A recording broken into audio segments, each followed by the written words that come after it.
Good morning. Welcome to Trading Hour. I'm Sonia Shenoy, and with me is Sumaira Abidi and Pavitra Parekh. Well, things are stable, you'd have to say, for the market. The Nifty is holding up with gains of about 80 odd points. Across the globe, though, the US markets were not that kind. In fact, there were technology earnings which were under a lot of pressure. But in our own markets, we've been stable as stable can be. And now we're less than about 4% away from all-time highs in the market. So the going has been good. The bulls have sort of tightened their grip, and things are not looking too bad. Not looking too bad at all. In fact, the rest of Asia is also looking quite good, right? So a few of those markets will come up. It's holding up quite well across Hong Kong, Taiwan, pretty much all of the Asian markets. For our own markets today, gains are really led by the metal pack and the real estate index. So take a look at some of the big metal stocks which are really moving.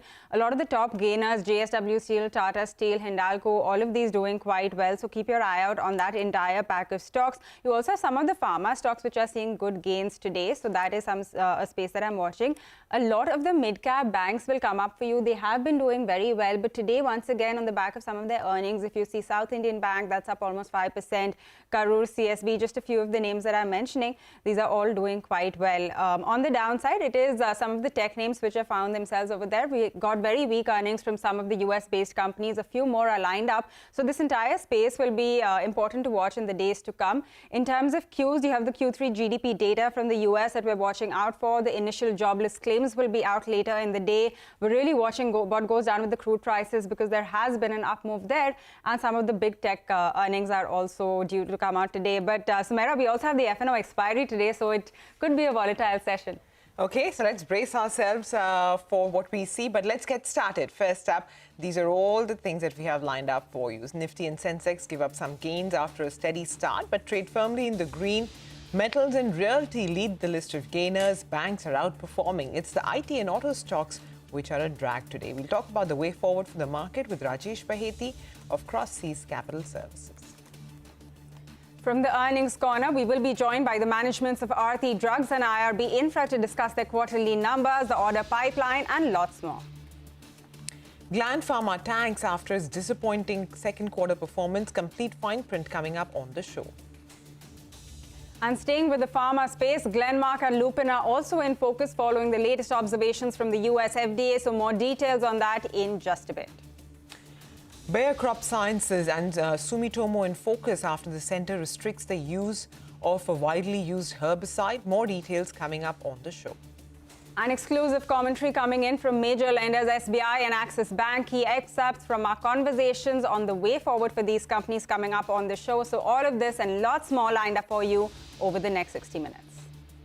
All right, well, lots happening on the show. So first up, let's talk about Aarti Drugs. That one posted a mixed set of earnings. The company saw a 20% year-on-year rise in revenues, even as margins came under pressure. It was the specialty chemical segment that saw very strong growth, followed by the API and formulations business. We have the management, in fact, Adish Patil, who's the Chief Financial Officer at Aarti Drugs, who joins in now to discuss more on the numbers. Adish, happy Diwali to you and your team at Aarti Drugs, and thanks for joining us on CNBC-TV18. I want to first start with the margins, unfortunately the sore point this quarter. Can you tell us what impacted the margins this time around, and if there is an improvement that you're expecting, by when can it flow through? Okay. So the main problem again for this quarter was gross contribution. So that remained subdued. It did not improve, and we were expecting some kind of increase in the September quarter against June quarter. But we definitely think that around couple of percent going forward, gross contribution can increase. And however, on the standalone business, that is the API and specialty chemicals business, we have already improved on our production efficiencies and the overhead parts. So that so the EBITDA of standalone business had gone up by 1.2% on sequential basis. But then the other inflationary factors like coal and power, that remained very high even in this quarter. So what would you expect then in terms of the margin going forward? Yeah, so one is about coal. Coal and power are going in tandem because coal prices have gone up. So around 7 crore is only the rate variance per quarter what we are facing. And the EBITDA margins, we hope that we will be crossing 15% EBITDA margins at least by the end of the year, means not on the entire yearly basis, but on the quarterly basis. And next quarter also, we are hoping to see some kind of improvement. Hi, Adish. Morning. What were your realizations for both API and specialty chemicals, and what is the sustainable rate for you? Yeah, so again, because the raw material prices were increasing, partially because of the war factor also, the September quarter had seen the maximum selling prices, realizations for the quarter, both in APIs as well as specialty across the board. It's almost you can say around 80 to 90% of the products, the prices were maximum. But now going forward, because the raw material prices are slightly coming down, we can expect some bit of pricing correction in the APIs as well. And overall, it should be beneficial for the pharma chain, because ultimately the entire chain needs to make profit, for the business to prosper. I think another issue that, of course, the street has been concerned about is the high working capital requirement that the company has, and that has perhaps led to higher debt as well. What is the consolidated debt figure at the moment on the books of Aarti Drugs, and do you plan to bring it down, or do you think debt would continue to remain elevated? Okay, so consolidated debt is around 582 crores, out of which long term is only 187, rest 395 is because of the working capital, as you correctly pointed out. That our operating cycle has gone up, and we will be bringing down the inventories now. The thing is, the Q1 and Q2 quarter are supposed to be the best quarters, but then for some reason the domestic demand hasn't been good. We have seen only a marginal increase of 2% as far as volume growth is concerned in the domestic market, though export was very good. In export, we had a volume demand of more than a growth of more than 11.5%. So that was the reason why we had piled up the inventories, because we thought the higher demand will come soon, but that did not happen. So that is the reason why the working capital looks slightly higher, and definitely it will come down. Okay, 11% is what you saw for the export market. Can you tell us overall for API what you're expecting in terms of growth for Q3, Q4? So the thing is, the composite growth is already around 20-22% for the API and spec chem business, because of because we got a rate growth as well. So we feel that for the entire, on a yearly basis, around 15% composite growth is achievable for us. What about formulations? As of now, it's 12% of sales. It's grown 9% year on year. What is the future here? I mean, I think your core focus right now is exports, right? What do we expect from formulations going forward? Yeah, so for formulation business right now has stabilized quite a lot. It is a profit-making business on its own, which is a good thing. In fact, a few years back only, we separated our formulation business into a separate subsidiary. So it works independently. Going forward, we are coming into oncology segment as well. We do a lot of backward integration in the sense that we procure a lot of APIs from the group companies, so which gives an additional benefit for us. And we are registering across the globe. We are registering a lot of products, more than 350 SKUs, and definitely it should go beyond 50-60% of the total. Means export should be around 50 to 60% of the formulation revenues, and it is the formulation. It is the exports where we get better margins as far as formulations are concerned. So definitely, it's a very lucrative business for us. So this 15% composite growth you said, that is for the entire business, right? For the full year, that's what you're looking at? Yeah, 15% on a yearly basis. On a yearly basis, got that. Now, the reason I asked is because you also have some capex coming on board in your Baddi oncology plant. So what is the revenue estimate from that, and when will that start to flow through? Yeah, I think majority of the sales will come in the next financial year, not this. And even our 2 greenfield capex are going on. So one of the Tarapur one, which is a API derma product, that will be commercialized by the end of Q4. So won't contribute much in this year. And the second one, that is the backward integration project in Saika, Gujarat, that will come online by, say, the end of Q1 of next financial year. All right, Adish, we'll leave it at that today. Thank you very much for joining us and taking us through your outlook going forward. So around 15% growth for the full year is what the company is looking at. They're also saying that they could cross margins of 15%. So that's significantly higher than the around 10.8 that we saw this quarter. That is the management of Aarti Drugs. But with that, it's time for our first short break on the show. When we come back, as always, we're going to shift focus to the world of commodities. We'll tell you what's going on. Manisha Gupta will be with us.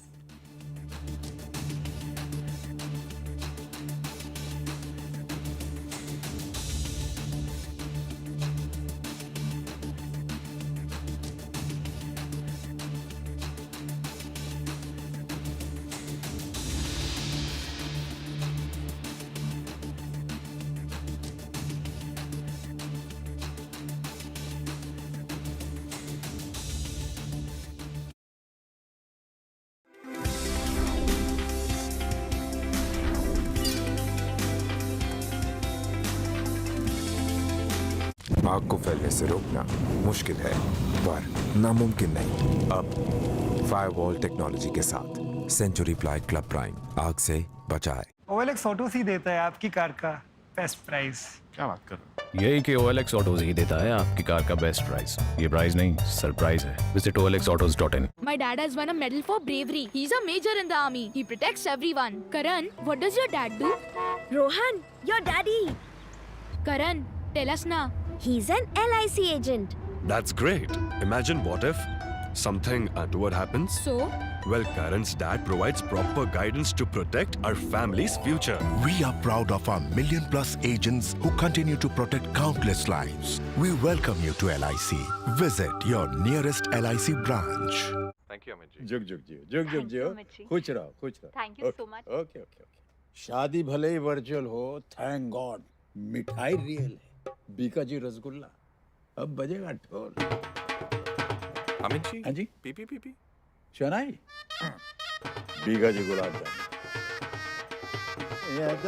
पर आपने तो मिठाई खाना छोड़ दिया ना? हाँ यार, पर ये तो बीका जी है ना। Amit ji loves Pikachu, loves Pikachu. What is the current status of our cyber robbery? Little bit playing tricks. Alluring them a little bit. Tempting them a little bit. After that, their all money will be ours. Our little awareness can stop their laughter and cunning tricks. Do not use unauthorized apps, unknown links, and don't allow unsecured Wi-Fi connections. If something wrong happens, report the matter immediately on helpline numbers.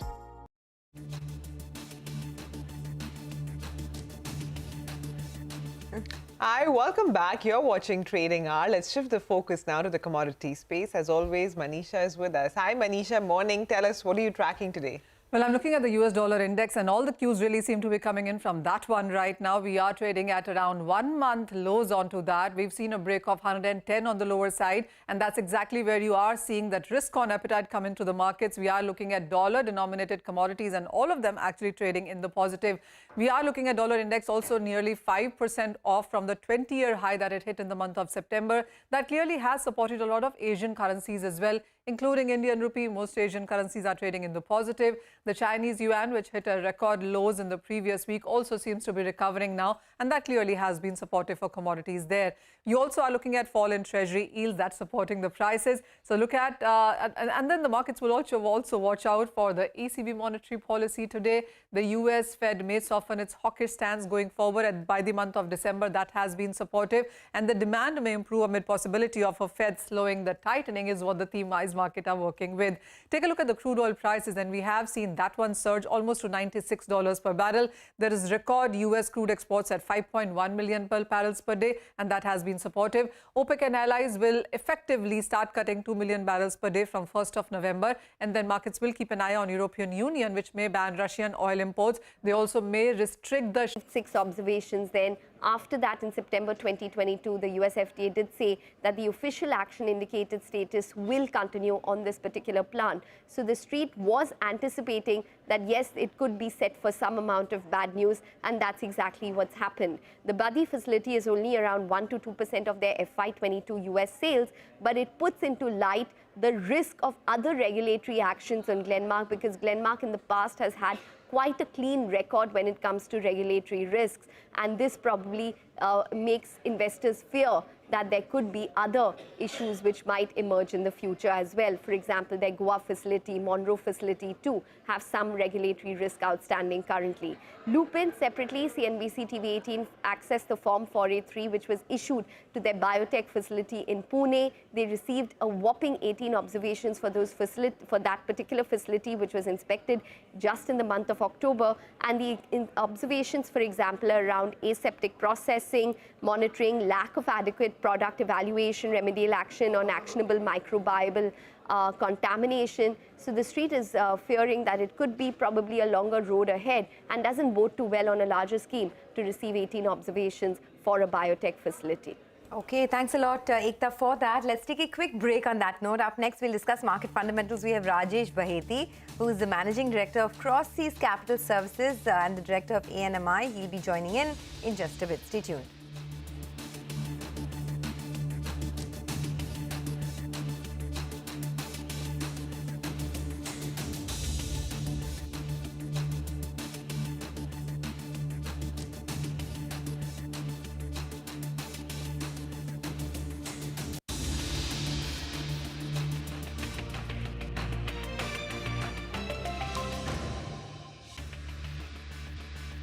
Well, we've definitely given up our gains on the headline index. So the high that we had hit at the start of trade was somewhere around 17,783. And now we're at 17,720. So we've sort of petered off a little bit from the highs. But nevertheless, lots of stocks hitting fresh 52-week highs today. Rajesh Baheti, Managing Director of Cross Seas Capital Services and Director of ANMI, joins us now to discuss the market. Rajesh, the stock of the month has undoubtedly been Axis Bank, and very good commentary from the management, very strong numbers coming through. After this 25% rise that Axis Bank has seen, is the risk reward still favorable for long-term investors? It's strange that despite the recent rally in the BFSI segment, they still remain the cheapest segment in the Indian market. So relative valuations with respect to every other segment of the market, I find the BFSI sector still to be the cheapest.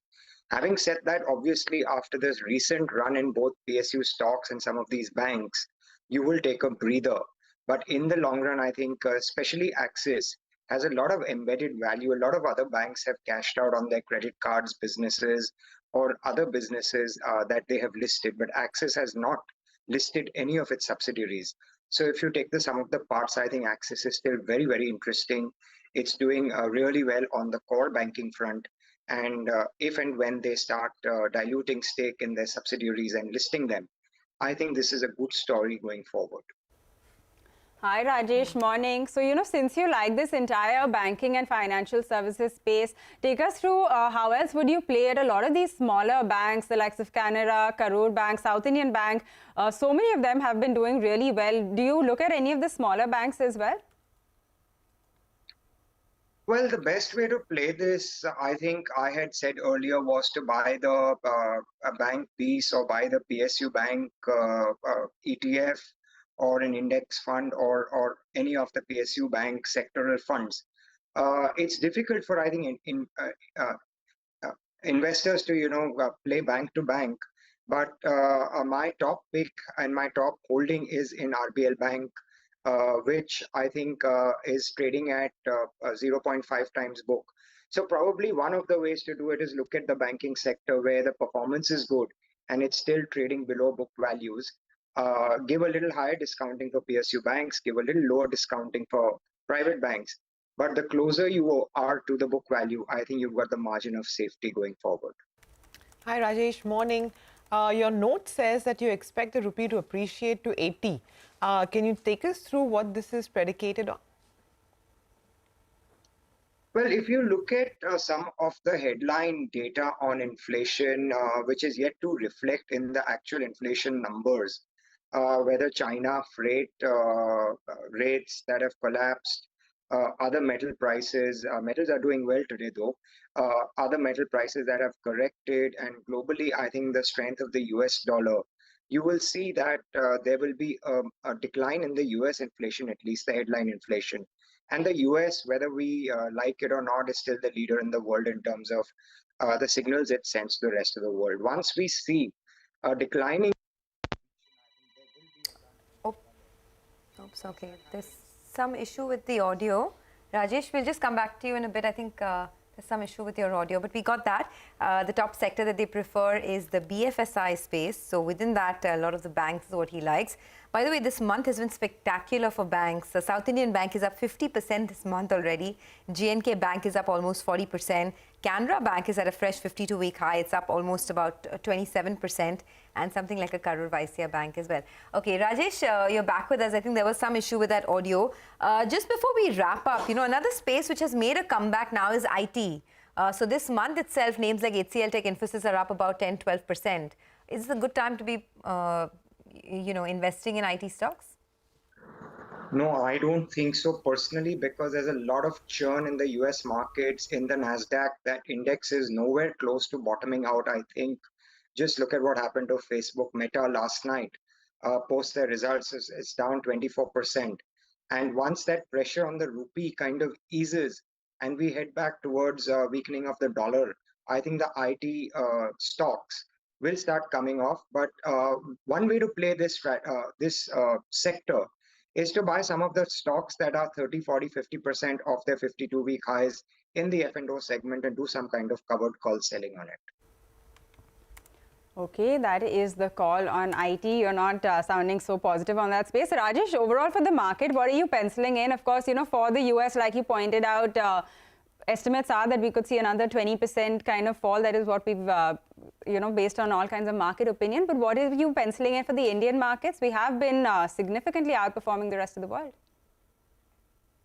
Interestingly, in the last, as the previous speaker also said, in the last few sessions, you've been seeing that the SGX Nifty has been significantly higher in the morning, and then our market opens and kind of sells off a bit. That is giving some kind of an indication is that maybe we are now tiring a little bit because our relative outperformance and our relative valuation compared to the other baskets around the world is probably too high. That margin of safety is no longer there. So at the very best case, I think the market may go to about 18,000, 18,100. But I think we are calling for some kind of a time correction in our markets, that they will stay this way for the next 3 to 4 months before we take direction. And I think the direction will definitely only come from the US headline inflation numbers. And that is something that looks very interesting. If that number starts to trend down and the pressure on interest rates ease and the dollar sells off, I think there will be a risk on trade globally. Okay, on that optimistic note, we will let you go. Thanks a lot for joining in. Have a great Diwali and a New Year, and we will speak to you again very soon. Well, that's the word coming in. Very optimistic on the markets and likes the BFSI space in particular. But let's do one thing. Let's take a quick break. On the other side, we'll be joined by the management of IRB Infra to discuss the quarter gone by. Tushar Kavedia, the Group CFO, will be with us.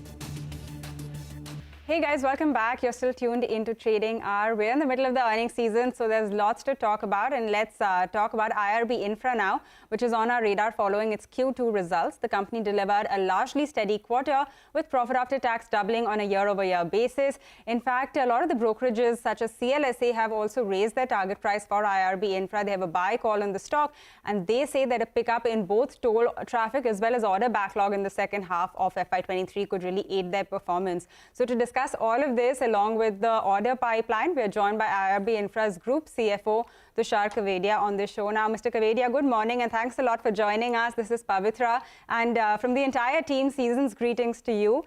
I want to begin by actually asking you about the toll revenue itself, because that has seen a big jump in Q1. I think it's up over 50%. So can you tell us what you're penciling in for the second half of the year? And also, what do you know so far on the toll price hikes as well? Is there something coming up in this quarter? I do know that from April onwards, there's supposed to be one. Yeah, sure. Thank you. And I would like to wish all your viewers a Happy New Year. On the revenue front, as you rightly mentioned, the toll collections are showing a good, robust growth for us, comparing half year with the last year half year. So there was almost 20% kind of growth in the toll collections, whereas this momentum is still continuing with festive season around, and we expect that similar 20% growth would be there for a full year basis, considering the projects showing higher growth in the traffic numbers as well. On the tariff front, we all the projects for the year has already received the tariff hike, wherein it was due in the month of April, and the collection includes both the tariff and traffic hike for us. On the construction front, as you rightly mentioned, we have seen a slight slowdown in the last quarter, but due to monsoon and some of the projects getting appointed date post September, wherein the Ganga Express Highway, the SPV has received the appointed date very recently on 12th October. We will see that the construction revenue to pick up in the third and fourth quarter. The Ganga Express SPV also contributes almost 50% of our, or more than 50% of our order book, and we are already geared up to execute this project in next 2.5 to 3 years. On the so Ganga when you, Express, sorry, just one interruption. So you're saying the Ganga Expressway is 50% of your order book currently, right? yes, that's right. and- More than 50%. Okay, so in terms of, in terms of revenues that you plan, the earnings from this project, how much will it be and how much will come through in FY24? Yeah, sure. So if you see, our order book stands at 20,000 plus crores, including O&M order book, out of which EPC order book stands around 9,000 crores. Around 5,000 plus crores is to be contributed by the Ganga Expressway in next 2.5 to 3 years. As we see, the other projects are also commenced their activity, which includes the 3 HAM projects and the Palsit Dankuni, the BOT project in the state of Bengal. So all projects are now under construction, with Ganga Expressway already done the fundraise in this month, wherein the first tranche of equity is already raised, wherein the Sovereign Wealth Fund GIC, having 49% stake, has already participated by contributing an amount of 261 crores towards the first tranche. And with this kind of capital structure, where IRB owns 51% and GIC owns 49%, we are quite confident of executing the project well within the time frame, and and this project will contribute to our construction revenue for coming years. Okay, so you're confident of executing this within the timeline. You also said 20,000 crores is what your order book currently looks like. Can you tell us, apart from the Ganga Expressway, what is the execution timeline like? So if you see on a EPC front, it's 9,000 crores again to be executed in next 2 to 2.5 years, which includes the 3 HAM project. The O&M projects includes the projects under the private InvIT, the public InvIT, and all, and also now the Ganga Expressway, wherein the SPV is now treated as 51%. So there also the O&M order book contributes roughly 5,000 crores, which needs to be executed over the concession period. What does all of this mean for the debt? What's the total debt on the books? I get that there is, of course, a lot of project debt as well because of the order book growing. But what is the expectation over the next 12 months? So if you see, our consolidated debt, including SPV debt, is somewhere around 13,500 crores. And we are quite comfortable, wherein our net debt to equity ratio has come down to 0.80:1. And also our SPVs with the better ratings now have seen a good reduction in the interest rate, thereby reducing our finance cost. With higher ratings in all the SPVs, we are able to reduce our interest cost despite of having a higher inflation in coming quarters. So this is something which is working in our favor, where we have already improved our ratings at the parent level with a AA category. And now this is also supporting the other SPVs where the collections have improved. With the strategy to reduce our finance cost, we are working to get this reduced on a better ratings for all the SPVs in the portfolio. All right, we will leave it at that. Thanks a lot for joining in and all the best for the business. That's IRB Infra. Let's take a short break on that note, but here's some great news for investors. You can now track the US market action real time on Money Control. Just log on to Money Control website or the app and stay informed about all that matters in the global markets.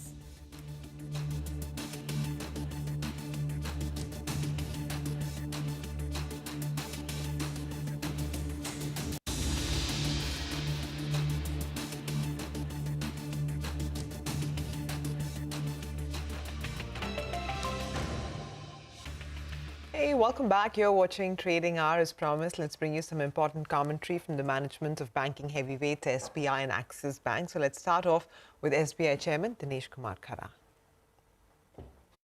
It's a very, very dynamic situation. What we are observing is that there's a decent credit growth, which you also just mentioned. And of course, to fund that kind of a credit growth, deposits are, of course, very, very critical component. The remaining part of the current year, we will get to see some money being spent by the government, which will also bring in more liquidity in the system. Yes, of course, currently the banks are increasing interest rates depending upon their ALM situations. But yes, I think it's a very positive sign. If at all the credit is growing, that's a very clear reflection that the economy is on the upswing. Okay, so credit growth is a reflection that the economy is doing well. In fact, we also had a chance to speak to the Axis Bank MD and CEO Amitabh Chaudhry, who told CNBC-TV18 that the lender is committed to Max Life and not looking at any fundraising until the Citi acquisition concludes. Listen in. Our intention and desire is that Max Life gets listed at some stage. Obviously, it has an implication on the Max Financial Services shareholders. So I'm quite confident that again, Max Life and Max Financial Services is working with the regulator. At a macro level, for the loan growth to sustain at this level, given where the deposit growth is not possible. You cannot have a situation where deposits are growing at in a single-digit rate and the loan growth is racing ahead at 18-20%. Actually, loan growth needs to follow the deposit growth. There is absolutely no intention to raise any capital till the Citi acquisition is done. We will look at the right timing and we will look at the right price and we will look at the fact that our existing shareholders don't get diluted unnecessarily. We do believe that we should be able to close the acquisition either in the first quarter of the next calendar year or in the second quarter. All right, that is the word coming in from the big banks. A quick look at the markets, which has definitely given up, some of its gains. So it's now around 50 points higher on the Nifty. So we've given up a chunk of the gains. The banking pack has also lost a little bit of steam, but is still holding up with a gain of around 175 points. The space where you're really seeing a lot of power today is the metal space as well as the real estate stocks. Let's actually pull a few of those real estate names up for you. The likes of DLF, Prestige Estates, all of those looking very strong. Something like a Godrej Properties are also holding up well. The index in itself, you can see on your screen, is up over 2%, and metals is the other space where you're seeing a lot of strength. So that index is also doing very well, and all three of the top gainers are from the metals pack. So that's really what's going on with the market right now. And on that note, we're going to wind down on this edition of Trading Hour. You guys stay tuned. Halftime report comes up next.